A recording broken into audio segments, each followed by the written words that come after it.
Hello everyone, आप सभी का मैं स्वागत करता हूं अपने YouTube channel MM institute of commerce पे। आज हम लोग केस स्टडी सेशन लेके आए हैं जो कि बहुत ज्यादा इंपॉर्टेंट होने वाला है, तो आखिरी तक वीडियो में बने रहिएगा और गलती से भी इन सारे केस स्टडीज को छोड़ के मत जाइएगा। बहुत ज्यादा इंपॉर्टेंट है। इसके अंदर आप लोग को क्या मिलेगा, सारे केसेस जो अब तक के पास्ट ईयर पेपर में पूछे जा चुके हैं या फिर स्पेसिमेन पेपर में पूछे गए हैं, उन सारे केसेस को मैंने यहाँ पे कवर किया है, प्लस उनके आंसर्स किस तरह से फ्रेम आउट किए जाएंगे उसको भी मैंने यहाँ पे बताया है। तो प्लीज प्लीज ये सेशन बहुत ज्यादा इंपॉर्टेंट होने वाला है, आप लोग के कॉन्फिडेंस को बूस्ट करेगा ये सेशन।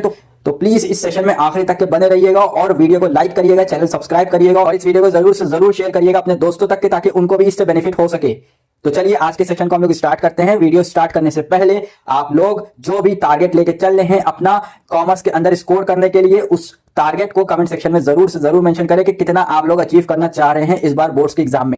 तो चलिए हम लोग अपने सेशन को स्टार्ट करते हैं। सबसे पहला क्वेश्चन हमारे सामने आ रहा है, Manu bought an electric iron of a reputed brand for rupees 500। ठीक है, मनु ने क्या किया है, एक इलेक्ट्रिक आयरन खरीदी है। ठीक है, कितने की, 500 रुपीज की, but it cost an electric shock while in use. ठीक है, तो हो क्या रहा है कि जब वो इसको यूज कर रहा है तो इससे क्या हो रहा है, इलेक्ट्रिक शॉक लग रहे हैं। ठीक है, Manu wants to exercise his right as an aggrieved consumer. ठीक है, मनु क्या करना चाह रहा है, अपने राइट को एक्सरसाइज करना चाह रहा है। ठीक है, identify and explain the right under which he can protect himself. ठीक है, तो आपसे क्या पूछा जा रहा है, आपसे पूछा जा रहा है कि आइडेंटिफाई करिए वो कौन सा राइट है जिसमें वो अपनी डिफेंस में केस ले जा सकता है कंज्यूमर कोर्ट के अंदर। Explain any 2 remedies available to him. ठीक है, और 2 कोई रेमेडी बता दीजिए जो अवेलेबल हो इसको। तो चलिए हम लोग इसके आंसर की तरफ बढ़ते हैं। क्या कह रहा है, the right to safety protect consumer against the goods and services that are hazardous to life and health. ठीक है, तो यहां पे क्या है, राइट टू सेफ्टी है जो क्या करता है, कंज्यूमर को प्रोटेक्ट करता है। किससे, वो गुड्स और सर्विसेज जो क्या हो, हजार्डस हो, किसके लिए, लाइफ के लिए भी प्लस हेल्थ के लिए भी।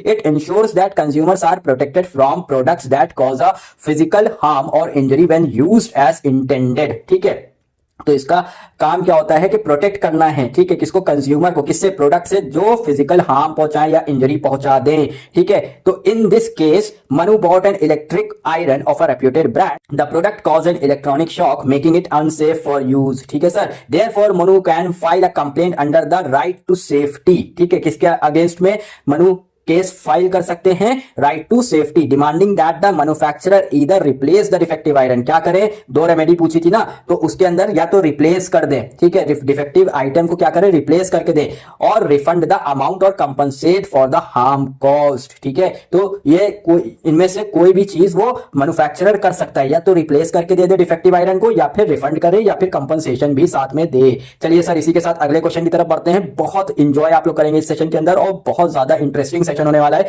तो प्लीज आखिरी तक के बने रहिएगा। और ये बहुत ज्यादा इंपॉर्टेंट सेशन है, इससे आप लोग का कॉन्फिडेंस बूस्ट होगा कि एग्जाम में इस तरीके के केसेस आएंगे और आपको डील आउट करने पड़ेंगे, तो किस तरीके से आपको डील आउट करना है, किस तरीके से आपको लिख के आना है एग्जाम के अंदर, ये भी आपको एक आइडिया हो जाएगा, ताकि किसी भी तरह से हम एग्जामिनर को मौका नहीं देंगे कि वो हमारे नंबर को काट ले। ठीक है सर, तो चलिए इसी के साथ अगले क्वेश्चन की तरफ बढ़ते हैं। क्वेश्चन कह रहा है, after pursuing a course in gemology from Australia Raj started a workshop in Surat. ठीक है, राज ने क्या किया, एक कोर्स कंप्लीट किया, उसके बाद क्या किया, ऑस्ट्रेलिया में कोर्स कंप्लीट करने के बाद उसने अपनी वर्कशॉप शुरू करी है सूरत गुजरात के अंदर, to support his father's jewellery business in Delhi. ठीक है, किस लिए ये स्टार्ट किया था उसने, कि अपने फादर की ज्वेलरी के बिजनेस को वो क्या कर सके, सपोर्ट कर सके, जो कि कहां है, दिल्ली के अंदर है। ठीक है, he was use to speaking in English. ठीक, तो राज क्या करता था, इंग्लिश में बात करता था, but the local skilled workers could understand only Hindi and Gujarati. ठीक है, लेकिन लोकल पीपल क्या समझ सकते थे, या तो हिंदी में बात कर लीजिए या सर गुजराती में बात कर लीजिए।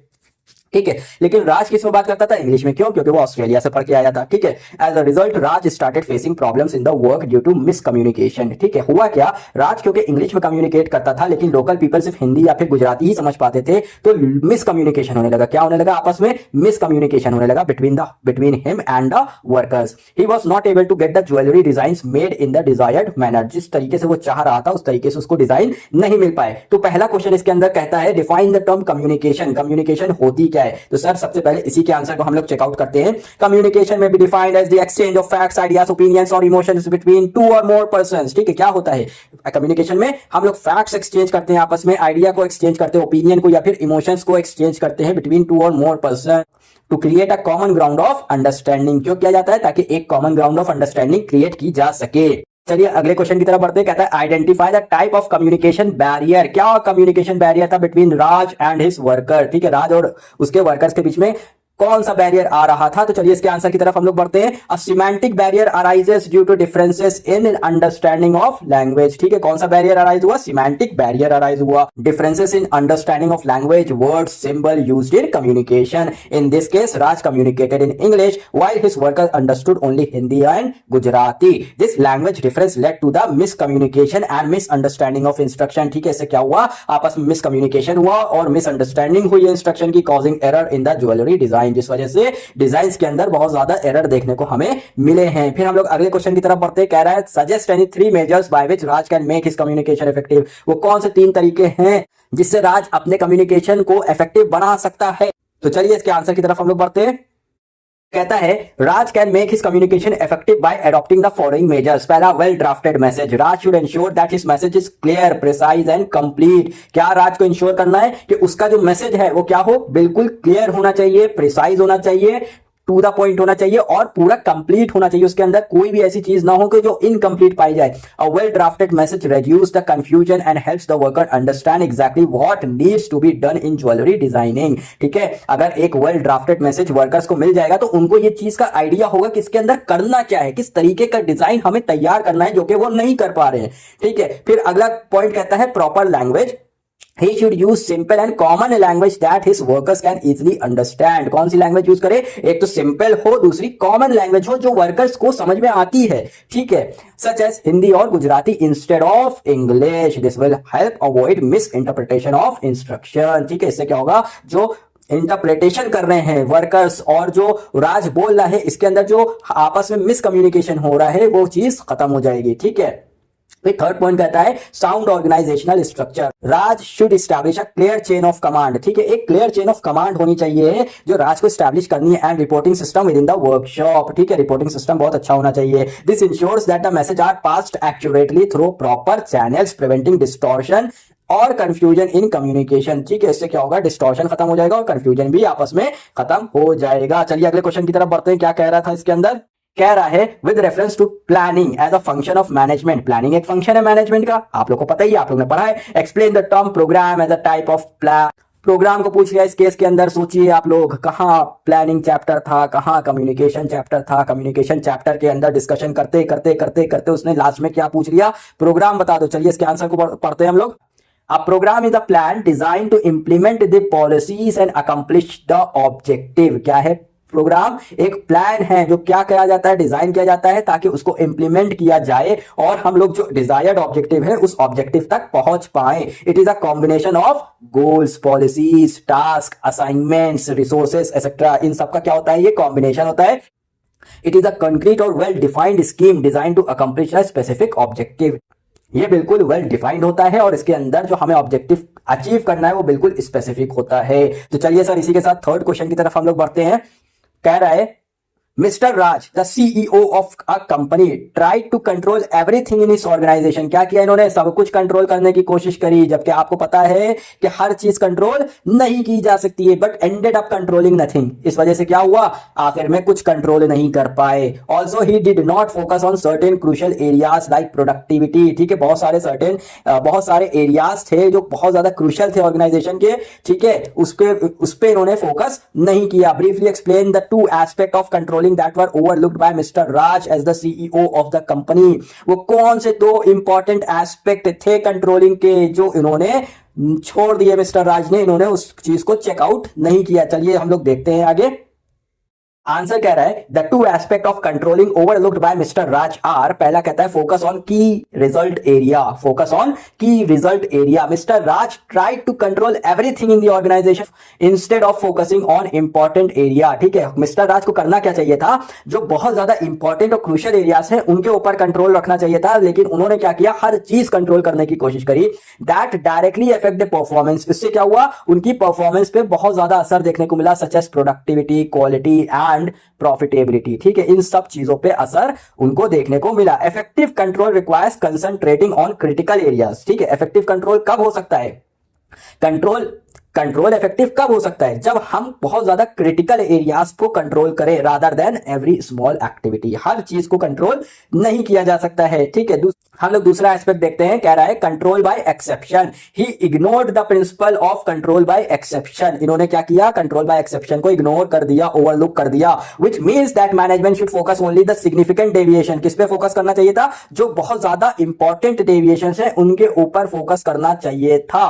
From standard that allow routine matters to be handled by subordinates. जो कि कह रहा है कि सबऑर्डिनेट्स को अलाउ करना चाहिए था कि रूटीन मैटर्स को हैंडल आउट खुद से कर लें। By trying to manage every detailed himself. खुद ने कोशिश करी कि सब कुछ हम ही कर देंगे, ठीक। Mister Raj fail to exercise effective control and reduce the overall efficiency, ठीक है। ठीक है, इस वजह से क्या हुआ? उन्होंने इफेक्टिव कंट्रोल को खो दिया और पूरी एफिशिएंसी उनकी खत्म हो गई। चलिए इसी के साथ अगले क्वेश्चन की तरफ बढ़ते हैं। क्वेश्चन कहता है मिस्टर आकाश है purchase a car worth ₹55 lakh, ठीक है। इन्होंने क्या किया है? कार परचेज करिए 55 लाख की। Just 1 month later he met with an accident, ठीक है। उनका क्या हो गया? एक्सीडेंट हो गया, ठीक। The air bags in the car did not deploy, ठीक है। एयर बैग्स डिप्लॉय ही नहीं हुए थे and he was badly injured, जिस वजह से क्या हुआ? वो बहुत ज्यादा बुरी तरीके से जख्मी हुए। His family decided to seek redressal through the 3 tier redressal machinery, ठीक है। तो आप लोगों ने पढ़ा है 3 टायर मशीनरी होती है, ठीक है। तो अब क्वेश्चन कह रहा है which judicial authority should be approached by the family to file the complaint. आप लोग ने लिमिट्स पढ़ी होंगी, ठीक है, कि आप लोग डिस्ट्रिक्ट फोरम कब जा सकते हैं, स्टेट कमीशन कब जा सकते हैं और नेशनल कमीशन कब जा सकते हैं। तो उसकी एक लिमिट होती है, ठीक है। यहाँ पे 55 लाख रुपया बोला गया है। कितना? 55 लाख रुपया बोला गया है। तो चलिए हम लोग इसके आंसर को देखते हैं कि किस जुडिशियल अथॉरिटी के पास जाए, या तो डिस्ट्रिक्ट फोरम जाए, कि स्टेट कमीशन जाए, या फिर नेशनल कमीशन हमें जाना चाहिए। तो चलिए हम लोग इसके आंसर को देखते हैं। आंसर कह रहा है the family should approach the state consumer dispute redressal commission. कहां जाना चाहिए? स्टेट कमीशन जाना चाहिए। क्यों? एक्सप्लेनेशन इसका पढ़ते हैं हम लोग। Under the consumer protection act 2019 the state commission deal with the cases where the value of goods and services और the compensation claim exceed 50 lakh but does not exceed 2 crore, ठीक है। कितना एक्सीड हो जाना चाहिए? 50 लाख के ऊपर होना चाहिए, लेकिन 2 करोड़ तक होना चाहिए, ठीक है। In this case since the car value is ₹55 lakh, ठीक है। यहां पे क्या है? कार की वैल्यू 55 लाख रुपए है। The complaint must be filed before the state consumer dispute redressal commission for proper redressal of their grievance, ठीक है। चलिए अगले क्वेश्चन को हम लोग देखते हैं, इसमें क्या पूछ रहा था। क्वेश्चन कह रहा है state 2 remedies available to the aggrieved party. कौन सी 2 रेमेडी इनको मिल जाएंगी? इसका आंसर कहता है the following 2 remedies are available to the aggrieved party. 2 remedy इनको मिल जाएंगी। पहली, रिप्लेसमेंट और repair of the defective car. The consumer can demand that the manufacturer replace the defective car with the new one और repair the defect, in this case the faulty airbag system, क्योंकि इसके अंदर airbag system इनके खराब थे, ठीक है। दूसरा क्या है? कंपनसेशन फॉर लॉस और injury. The consumer can also claim monetary compensation. कौन सा कंपनसेशन और ले सकता है? मॉनेटरी कंपनसेशन भी ले सकता है for the physical injury, mental agony and financial loss suffer due to defective car, ठीक है सर। तो ये 2 रेमेडीज ये क्लेम कर सकते हैं कंज्यूमर कोर्ट के अंदर। चलिए थर्ड क्वेश्चन क्या पूछ रहा था उसको देखते हैं।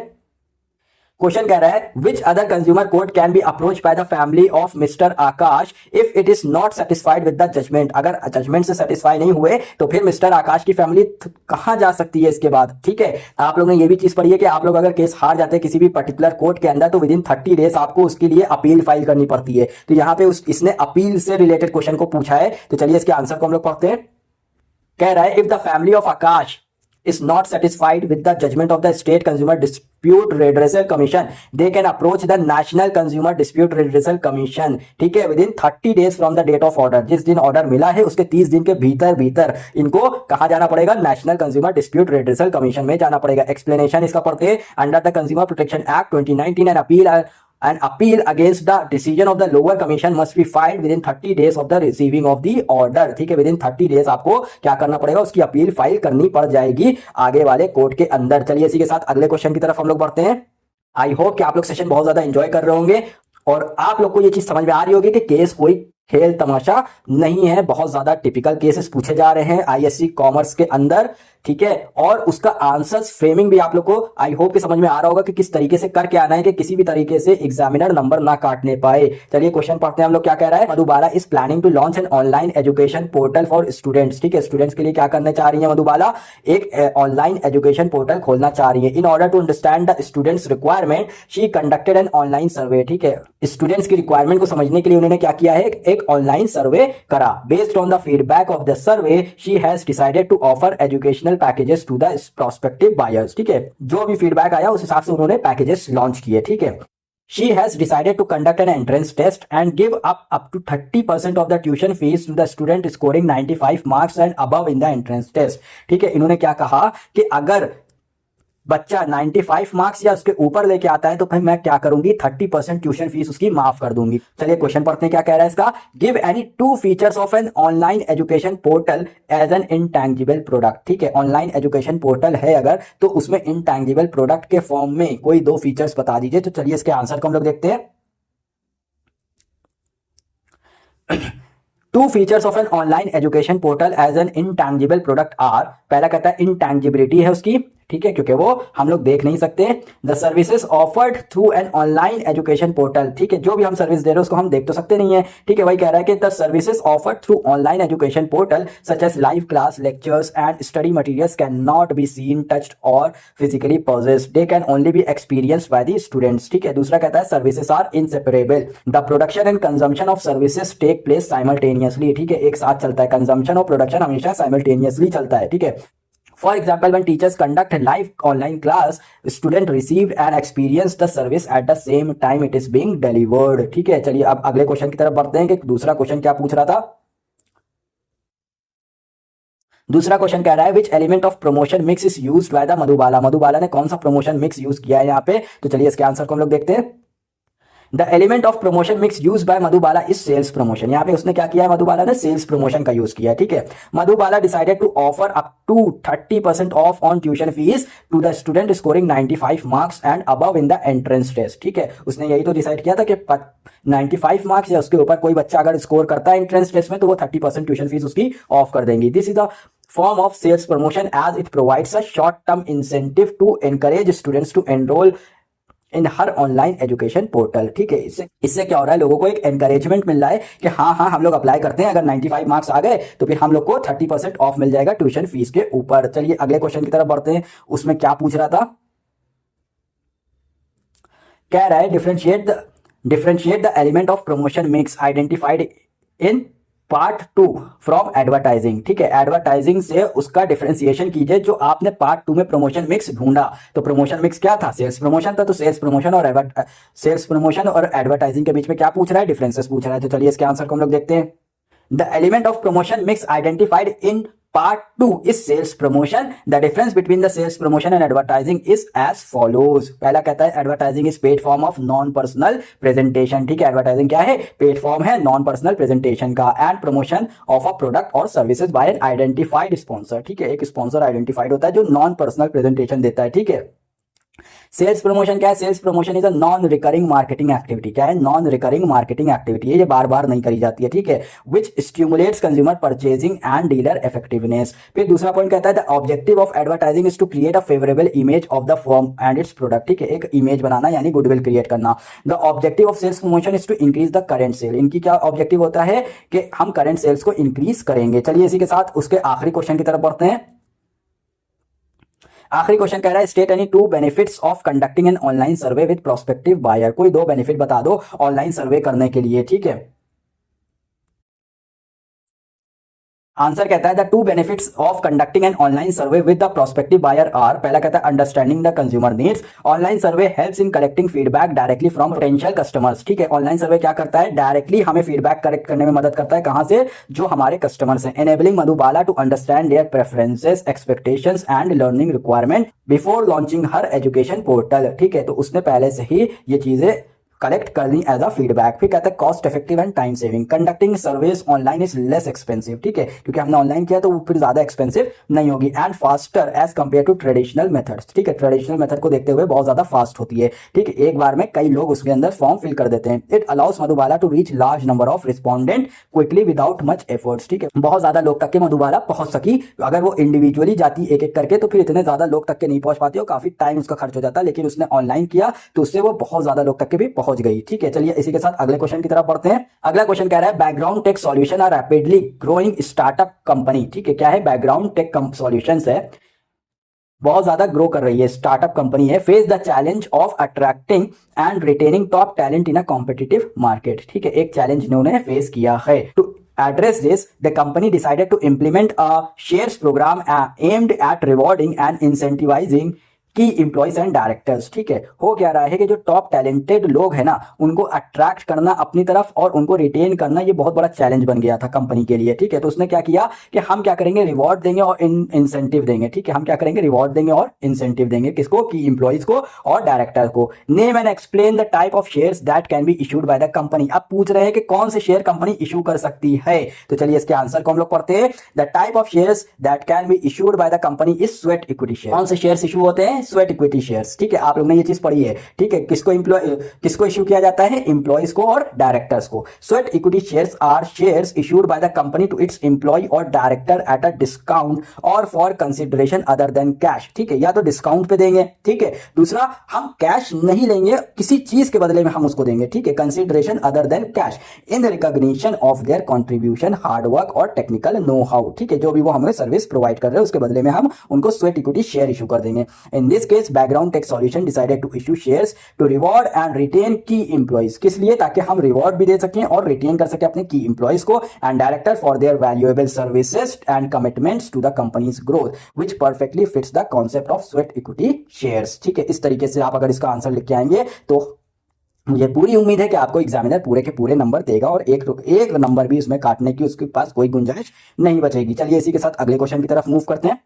क्वेश्चन कह रहा है XYZ manufacturing company face challenges related to the following issues, ठीक है, XYZ मैन्युफैक्चरिंग कंपनी है, उसने इस तरीके के इश्यूज फेस किए। कौन से इश्यूज, अब हम लोग उसको पढ़ते हैं।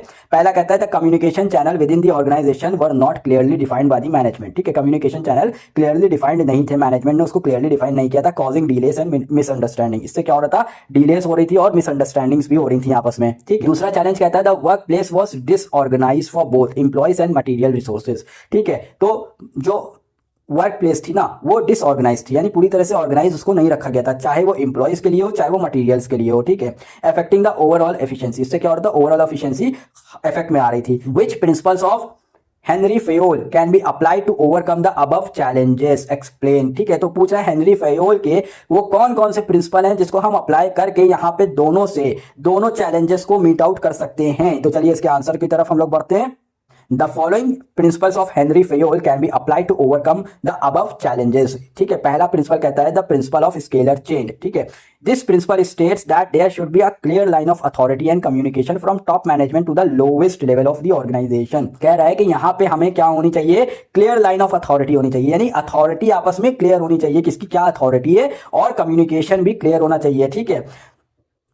इन this case communication channel were not clearly defined leading to delays and misunderstanding, ठीक है, क्या हो रहा था यहाँ पे, कम्युनिकेशन चैनल्स पूरी तरह से डिफाइंड नहीं थे, जिससे क्या हो रहा था, डिले हुए जा रहा था या फिर मिसअंडरस्टैंडिंग हुए जा रही थी। By following the scalar chain information will flow in an orderly and efficient manner reducing confusion, ठीक है, अगर हम स्केलर चेन का यूज करते हैं तो फिर क्या होगा, कम्युनिकेशन बहुत ही आसान और बहुत ही इफेक्टिव वे में, एफिशिएंट वे में चलेगी और कंफ्यूजन हमारी खत्म हो जाएंगी। चलिए अगले प्रिंसिपल को हम लोग देखते हैं। अगला प्रिंसिपल क्या कह रहा है, principle of order, Henri Fayol का ये भी प्रिंसिपल है। ये क्या कहता है, according to this principle there should be a systematic arrangement of both men and material in the organisation, हर दोनों का, चाहे वो मेन हो चाहे वो मटेरियल, दोनों को एक ऑर्गेनाइज्ड वे में हमें ऑर्गेनाइजेशन के अंदर रखना है, ठीक है। In this case the work place was disorganised, यहाँ पे क्या हो रहा था, वर्क प्लेस क्या थी, डिसऑर्गेनाइज थी, विच अफेक्टेड दी एफिशिएंसी, उससे क्या हो रहा था, एफिशिएंसी इफेक्ट में आ रही थी। By applying the principle of order everything and everyone will have a proper place leading to smooth operation improved productivity, ठीक है। इससे क्या होगा, अगर हम प्रिंसिपल ऑफ ऑर्डर फॉलो करेंगे तो फिर एक स्मूथ ऑपरेशन भी होने लगेगा और प्रोडक्टिविटी भी इंक्रीज हो जाएगी और एफिशिएंसी भी हमारी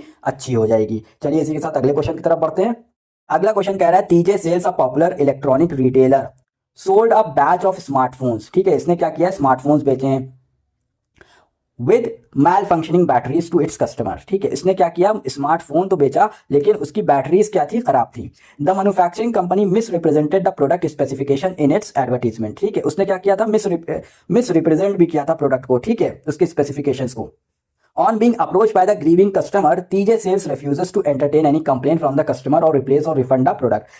टीजे सेल्स ने क्या किया, कस्टमर की बात ही नहीं सुनी और उसकी कंप्लेन लेने से इनकार कर दिया। ठीक, state and explain any 3 rights of the consumers which were violated in this case. कोई 3 राइट बता दीजिए जो यहाँ पे वायलेट किए गए हैं as per consumer protection act 2019। ठीक है, तो चलिए इसके आंसर की तरफ हम लोग बढ़ते हैं। आंसर कह रहा है the following 3 rights of the consumer were violated in this case as per the consumer protection act 2019। पहला कहता है right to safety, consumer have the right to be protected against the goods and services that are hazardous to life and health. ठीक, पहला right कौन सा violet किया गया है, राइट टू सेफ्टी, जो कहता है कि हमारे कस्टमर्स को हमें सेफ रखना है हजार्डस प्रोडक्ट से। ठीक है, in this case malfunctioning of smartphone batteries posed a safety risk to consumer. ठीक है, violating their right to safety. अगर बैटरी काम नहीं सही कर रही है तो कंज्यूमर के ऊपर इफेक्ट आ सकता है उस बैटरी से, उसको रिस्क हो सकता है। ठीक है, चलिए अगले राइट को देखते हैं कौन सा वायलेट हुआ था।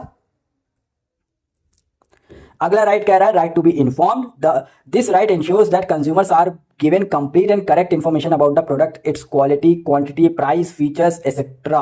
ठीक है, ये सारी चीजों के बारे में करेक्ट इन्फॉर्मेशन मिलनी चाहिए so that they can make an informed choice। तो इससे क्या होगा, अगर उनको करेक्ट इन्फॉर्मेशन सब चीज की मिलेगी तो फिर वो एक करेक्ट चॉइस करेंगे ना वहां पे।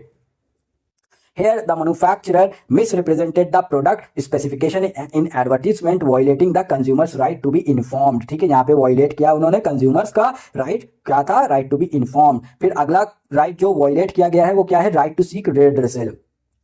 Consumer have the right to seek compensation और रेमेडी फॉर डिफेक्टिव गुड्स। ठीक, कंज्यूमर का राइट था कि वो क्या करे, कंपनसेशन ले या फिर उसकी रेमेडी ले, किसके लिए, डिफेक्टिव गुड्स के लिए और अनसेटिस्फैक्टरी services. When TJ Sales refuse to entertain complaints, replacement और refund, it violate the consumer right to seek redressal। ठीक है, उन्होंने क्या किया, इस राइट को भी violate कर दिया। चलिए इसी के साथ अगले क्वेश्चन की तरफ बढ़ते हैं। क्वेश्चन कह रहा है by applying Maslow's hierarchy of needs the human resource department in organisation strive to make the workplace a second home for the employees. ठीक है, मैस्लो थ्योरी ऑफ नीड को अप्लाई किया है ऑर्गेनाइजेशन के अंदर ताकि लोगों को, जो एम्प्लॉइज है, उनको अपना जो ऑर्गेनाइजेशन है वो दूसरा घर समझ में आए, दूसरा घर लगे, इस तरीके से उसको करने की कोशिश करी गई है। The professional employees who studied psychology and organisational behaviour create a good working condition in the workplace. ठीक है, उन लोगों ने क्या किया, एक बेहतरीन वर्किंग कंडीशन क्रिएट करिए ऑर्गेनाइजेशन के अंदर। In offices one can find comfortable places to rest, nap, kitchen and plenty of foods and drinks and transportation facility. ठीक है, training programmes are conducted for employees on principles and ethics of workplace and respect for fellow employees. ठीक है, इसके लिए training programmes भी conduct कराए organisation ने। Some organisation also have rewarding system, club membership, profit shares, promotion, retirement plan and social insurance. ठीक है, ये सारी चीजें भी करी जा रही हैं ऑर्गेनाइजेशन के अंदर as a rewarding system. Medical insurance and annual paid vacations. ठीक है, ये सब चीजें भी दी जा रही हैं। All these conditions and benefits have a great impact on the behaviour of employees. ठीक है, इससे क्या हुआ है, बहुत बड़ा इंपैक्ट देखने को मिला एम्प्लॉइज के बिहेवियर के ऊपर, which eventually impacts the work environment and business of the organisation. ठीक है, तो इससे क्या हुआ, वर्क एनवायरमेंट पे असर पड़ा और बिजनेस ऑफ द ऑर्गेनाइजेशन के ऊपर भी असर देखने को हमें मिला। चलिए अब हम लोग अपने क्वेश्चन की तरफ बढ़ते हैं। ये तो इसने पैराग्राफ एक दे दिया था हमें पढ़ने के लिए। क्वेश्चन क्या कह रहा है, पहला क्वेश्चन कहता है discuss how each need as given by Maslow is satisfied in the above case. वो मैस्लो थ्योरी ऑफ नीड आपने पढ़ी है जिसके अंदर उसने बहुत सारी नीड्स को डिस्कस किया था, तो वो ये कह रहा है कि उसके अंदर इस पैराग्राफ में जो आपने पढ़ा है वो सारी नीड्स बताइए जो इस पैराग्राफ के अंदर हमारी सेटिस्फाई करी गई है ऑर्गेनाइजेशन के अंदर। तो चलिए इसके आंसर को हम लोग देखते हैं। आंसर कह रहा है Maslow's hierarchy of need explain how human motivation progresses through 5 level of needs. ठीक है, 5 बेसिक नीड्स होती हैं। ठीक है, from basic to higher level, psychological and self-fulfillment. In this case, the human resource department has addressed all 5 needs. ठीक है, इसके अंदर क्या किया गया है, ऑर्गेनाइजेशन ने सारे पांचों के पांचों नीड को फुलफिल करा है। पहली नीड क्या थी, physiological need. These are the basic needs for survival such as food, water, rest and shelter. In this case, organization provides comfortable workplace, kitchen facilities, food, drinks, rest area, fulfilling employees' physiological needs. अगली need क्या है, safety need. These include the need for security, stability and protection from harm. The company provides medical insurance, social insurance, retirement plan and transportation facilities ensuring employees feel safe and secure in their jobs. ठीक है, इस तरीके से इसने organisation ने needs को fulfil किया है। अगली नीड को देखते हैं, Social needs. These involve the need for friendship, teamwork, and belonging. By conducting training programs on workplace ethics, respect, and teamwork, the organization help the employees build positive relationship and feel a sense of belonging. ठीक है sir. फिर कहता है esteem need.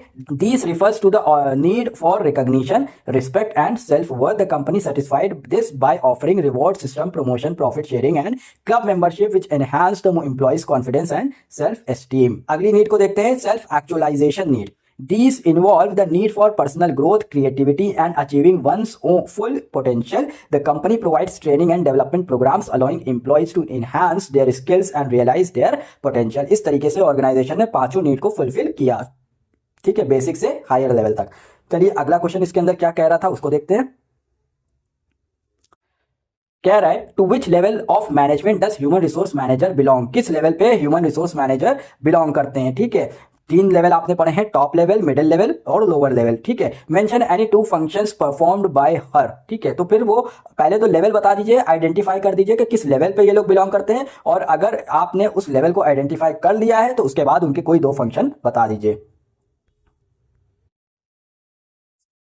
चलिए इसके answer को हम लोग देखते हैं. The human resource manager belong to middle level. कहां पे होते हैं? मिडिल लेवल ऑफ मैनेजमेंट के होते हैं. ठीक है, the middle level management act as a link between the top and operational staff. ठीक है, मिडिल लेवल क्या करते हैं? एक तरीके से लिंक का काम करते हैं. किसके बीच में? टॉप मैनेजमेंट और ऑपरेशनल स्टाफ के बीच में. Ensuring that policies are implemented effectively within the organisation. ठीक है, ये लोग इंश्योर करते हैं कि सारी पॉलिसीज को इफेक्टिवली इंप्लीमेंट किया गया है.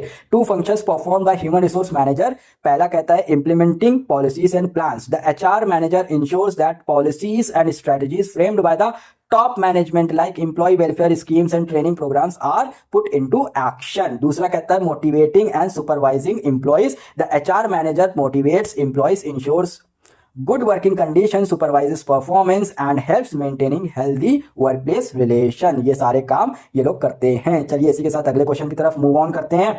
क्वेश्चन कह रहा है the organisation function of management helps transform chaos into coordinated structure. ठीक है, कहना क्या चाह रहा है? ऑर्गेनाइजिंग फंक्शन क्या करता है मैनेजमेंट में? हेल्प करता है केओस को कि एक कोऑर्डिनेटेड स्ट्रक्चर बन जाता है. Clarifies communication and promotes effective team work. अब क्वेश्चन पूछ रहा है in the light of this perspective. इस पर्सपेक्टिव को मद्देनजर रखते हुए explain any 4 points highlighting the importance of organising. कुछ पूछ नहीं रहा था सर, वो इंपॉर्टेंस ऑफ ऑर्गेनाइजिंग फंक्शन पूछ रहा था बस, और कुछ नहीं पूछ रहा था. तो चलिए हम लोग इसके आंसर की तरफ बढ़ते हैं. आंसर क्या कह रहा है? The organising function of management plays a vital role in transforming chaos into coordinated structure, clarifying communication and promoting team work. Its importance can be explain through the following points. ठीक है, चलिए इसके answer को हम लोग पढ़ते हैं. सबसे पहला कहता है specialisation in the process of organising work is divided and sub divided into smaller job. Organising में क्या होता है? वर्क को डिवाइड किया जाता है और फिर और उसको सब डिवाइड कर दिया जाता है. ठीक है, similar jobs are then grouped into departments. ठीक है, एक जैसी जॉब को क्या किया जाता है? एक डिपार्टमेंट बना दिया जाता है और डिविजन्स बना दिया जाता है. विच प्रमोट्स स्पेशलाइजेशन. ठीक है, एंड इम्प्रूव एफिशिएंसी. होता क्या है कि एक काम करता रहता है इंसान तो फिर उसकी एफिशिएंसी बढ़ जाती है और स्पेशलाइजेशन उसके अंदर हो जाता है. ठीक है, optimum use of human resource. Organising ensures that jobs are matched with the people's skills and talents. ठीक है, क्या करती है? ऑर्गेनाइजिंग इंश्योरिटी देती है कि जो जॉब्स है ना, वो जो लोग उस जॉब के लिए बने उस तक वो जॉब पहुंच जाए. ठीक है, enabling better use of human resource. इससे क्या होगा? अगर हमको वो काम आता है और हमको वो जॉब दे दी जाएगी तो हम क्या करेंगे? उसको बेहतर तरीके से कर ले जाएंगे. ठीक है, अगर ऑर्गेनाइजिंग ऐसा नहीं करती तो क्या होता? फिर हमारा मन नहीं लगता कि अगर हमको वो काम नहीं आता है तो हम वो काम अच्छे से नहीं कर पाते. ठीक है, इसलिए क्या कर रहा है? ह्यूमन रिसोर्स को बेहतरीन तरीके से यूज कर रहा है. It also avoids duplication of work and overlapping of responsibility. ठीक है, डुप्लीकेशन ऑफ वर्क भी रोकता है और ओवरलैपिंग ऑफ रिस्पॉन्सिबिलिटीज को भी खत्म कर देता है. Leading to job satisfaction and higher productivity. फिर अगला पॉइंट कहता है security and support. A sound organizational structure provides a sense of security, support and satisfaction to managers. ठीक है, इससे क्या होता है? सिक्योरिटी, सपोर्ट और सेटिस्फैक्शन तीनों चीजें मिल जाती हैं दोनों को, मैनेजर को भी और एम्प्लॉयज को भी. When roles and responsibilities are clearly defined. ठीक है, अगर रोल और रिस्पॉन्सिबिलिटी क्लियरली डिफाइन कर दी गई है, individual perform their task with confidence and stability. ठीक है सर. अगला पॉइंट क्या कहता है, growth and diversification, proper organisation enables management to expand and diversify its operation efficiently. ठीक है, अगर प्रॉपर तरीके से हमने क्या किया है, ऑर्गेनाइजिंग को कर रखा है, ठीक है, तो वो क्या करती है, हमें एक्सपैंड करने में मदद करती है और डाइवर्सिफाई करने में मदद करती है हमारे ऑपरेशंस को। ठीक है, it helps in keeping various activities under control. ठीक है, सारी एक्टिविटीज को कंट्रोल में करने की कोशिश करती है। 10 increasing the overall capacity and effectiveness of the enterprise. ठीक है, आई होप कि आप लोग को समझ में आ रहा होगा कि किस तरीके से आंसर को फ्रेम आउट करके आना है। अगर इस तरीके से आंसर आप फ्रेम आउट करके आ रहे हैं तो एग्जामिनर के पास कोई ऑप्शन नहीं है कि वो आपके मार्क्स को डिडक्ट कर ले। ठीक है, तो प्लीज बने रहिएगा आखिरी तक के वीडियो के, ताकि आप लोग अच्छे से कॉन्फिडेंस को बूस्ट करके एग्जाम में जाएं। ठीक है, देख लिए आप लोग केस किस लेवल के पूछे जा रहे हैं और यहाँ पे इस किस तरीके से इनको सॉल्व किया गया है। चलिए इसी के साथ अगले क्वेश्चन की तरफ बढ़ते हैं। क्वेश्चन कह रहा है, अ school allocates 10 lakh for infrastructural upgrades. ठीक है, 10 लाख रुपए स्कूल ने इंफ्रास्ट्रक्चरल अपग्रेड्स के लिए एलोकेट किए थे। 5 लाख फॉर स्टाफ ट्रेनिंग, ठीक है, और उसमें 5 लाख स्टाफ ट्रेनिंग के थे। 3 lakh for student activity, 3 lakh student activity के लिए एलोकेट किए गए। This type of financial plan act as a control while helping the school prioritise its objective. ठीक है, इसने क्या किया, एक तरीके से प्लान की तरह एक्ट किया। ठीक, What type of plan has the school put into action? पूछ रहा है स्कूल किस तरीके का प्लान एक्शन में लेके आया। Enumerate any 3 of its inherent feature, और उसके कोई 3 फीचर बता दो। पहले तो प्लान बताओ कौन सा है, उसके बाद उसके 3 फीचर्स बता दो। तो आंसर हम लोग पढ़ते हैं, the school has put into action a budget. ठीक है, आप लोगों ने पढ़ा था बजट भी एक प्लानिंग के अंदर टॉपिक के, बजट एक प्लान होता है। ठीक है, अब budget is a type of single use plan. क्या होता है, एक सिंगल यूज प्लान होता है that shows an estimate of income and expenditure for a specific period. इसके अंदर क्या बताया जाता है, एस्टिमेटेड इनकम और एक्सपेंडिचर के बारे में बात करी जा रही होती है एक पर्टिकुलर पीरियड की। It helps in planning, controlling and achieving the organisations objectives efficiently. ठीक है, इसके 3 फीचर्स क्या है। पहला फीचर कहता है क्वांटिटेटिव एक्सप्रेशन, अब budget is expressed in numerical और मॉनेटरी टर्म्स। ठीक है, बजट को किस में एक्सप्रेस किया जाता है, न्यूमेरिक और मॉनेटरी टर्म्स में एक्सप्रेस किया जाता है। फॉर एग्जांपल 10 लाख, 5 लाख, 3 लाख, जैसे उसके अंदर केस के अंदर डिस्कस किया गया था। Which helps in precise planning and control, इससे क्या होता है, प्रिसाइज प्लानिंग और कंट्रोल हम लोग कर लेते हैं। फिर दूसरा कहता है टाइम बाउंड, अब budget is prepared for specific period, किस पीरियड के लिए बनाया जाता है, किसी एक पर्टिकुलर स्पेसिफिक पीरियड के लिए बनाया जाता है, such as a month, a quarter or a year। ठीक, after that period a new budget is made. ठीक है, उसके बाद क्या कहा जाता है, नया बजट बनाया जाता है। फिर कहता है tool for control, it helps management compare actual performance with the planned figure. ठीक है, आपने बजट को न्यूमेरिक टर्म्स में जो है प्लान कर रखा था, तो आप वो कंपेयर कर सकते हैं एक्चुअल परफॉर्मेंस को उस प्लानिंग के तहत। And take corrective action if deviation occur. ठीक है, और क्या कर सकते हैं, करेक्टिव एक्शन ले सकते हैं अगर डेविएशन कोई आता है। चलिए सर, इसी के साथ अगले क्वेश्चन की तरफ बढ़ते हैं। अगला क्वेश्चन कह रहा है, a company producing weight loss pill hire a celebrity to promote the product. ठीक है, एक कंपनी है वो क्या कर रही है, वेट लॉस पिल बना रही है। ठीक, और उसने क्या किया, एक सेलिब्रिटी को हायर किया कि वो क्या करे, प्रमोट करे प्रोडक्ट को उनके। ठीक, this advertisement claims rapid weight loss without mentioning the need for a balance diet.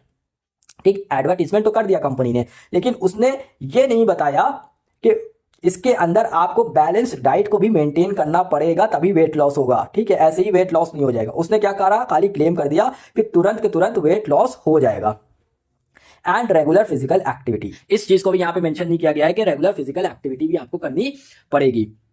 Also it does not disclose the potential side effect of और risk associated with the pill. ठीक, यहां पे ये भी डिस्क्लोज नहीं किया एडवर्टीजमेंट के अंदर कि इसके साइड इफेक्ट क्या होंगे और इसके रिस्क क्या क्या है। ठीक है, specify the provisions of the Consumer Protection Act that would protect the consumer interest if the claim provided in the above case are found to be false। ठीक है, अगर ये क्लेम जो इसमें किया गया है वो फॉल्स है, तो कंज्यूमर प्रोटेक्शन एक्ट में कौन से प्रोविजंस हैं जो प्रोटेक्ट कर सकते हैं कंज्यूमर के इंटरेस्ट को। ये लेटेस्ट टॉपिक ऐड किया गया है आपके सिलेबस के अंदर, जो मिसलीडिंग एडवर्टीजमेंट का केस बनता है। तो चलिए सर, ये बहुत ही इंपॉर्टेंट केस है इस बार एग्जाम के लिए। तो चलिए इसके आंसर की तरफ हम लोग बढ़ते हैं। कह रहा है The case given is an example of misleading advertisement। कह रहा है कि मिसलीडिंग एडवर्टीजमेंट है जो अबव केस है। अब मिसलीडिंग एडवर्टीजमेंट होता क्या है, and advertisement is misleading if it, ठीक, एडवर्टीजमेंट क्या होगा, मिसलीडिंग बन जाएगा अगर फॉल्सली डिस्क्राइब द प्रोडक्ट और सर्विसेज, गलत तरीके से गुड्स और सर्विसेज को डिस्क्राइब किया जाए give a false guarantee or is likely to mislead consumers as to the nature, substance or quantity or quality of the product or service। ठीक है, इस तरीके से वो फॉल्स गारंटी दे या फिर नेचर के बारे में फॉल्स इन्फॉर्मेशन दे, सब्सटेंस, क्वांटिटी या क्वालिटी के बारे में फॉल्स इन्फॉर्मेशन दे। कन्वेस और representation which if made by the manufacturer, seller और service provider would be an unfair trade practice. कोई ऐसी इन्फॉर्मेशन कन्वे करना जो अगर मैन्युफैक्चरर, सेलर या फिर सर्विस प्रोवाइडर कर दे तो फिर वो अनफेयर ट्रेड प्रैक्टिस के अंदर में चला जाएगा। डेलिबरेटली कंसील्स इंपॉर्टेंट इन्फॉर्मेशन, और जानबूझ करके कोई इंपॉर्टेंट इन्फॉर्मेशन छिपाई जाए। According to consumer protection act 2019 the following provisions protect the interest of consumer. अभी तक हम लोग ने मिसलीडिंग एडवर्टाइजमेंट को कंप्लीट किया है। अब कौन कौन से प्रोविजंस हैं जो हम लोग को प्रोटेक्ट कर सकते हैं मिसलीडिंग एडवर्टाइजमेंट से। Protection act becomes applicable through the CCPA, prohibit the endorser of a misleading advertisement from endorsing that particular product or service for a period up to 1 year। ठीक है, क्या कर सकता है, प्रोहिबिट कर सकता है। क्या कर सकता है, प्रोहिबिट कर सकता है 1 साल तक के लिए। ठीक है, वो पर्टिकुलर प्रोडक्ट और सर्विस को, किस चीज को, पर्टिकुलर प्रोडक्ट और सर्विस को। ठीक है, मिसलीडिंग एडवर्टीजमेंट अगर हुआ है तो।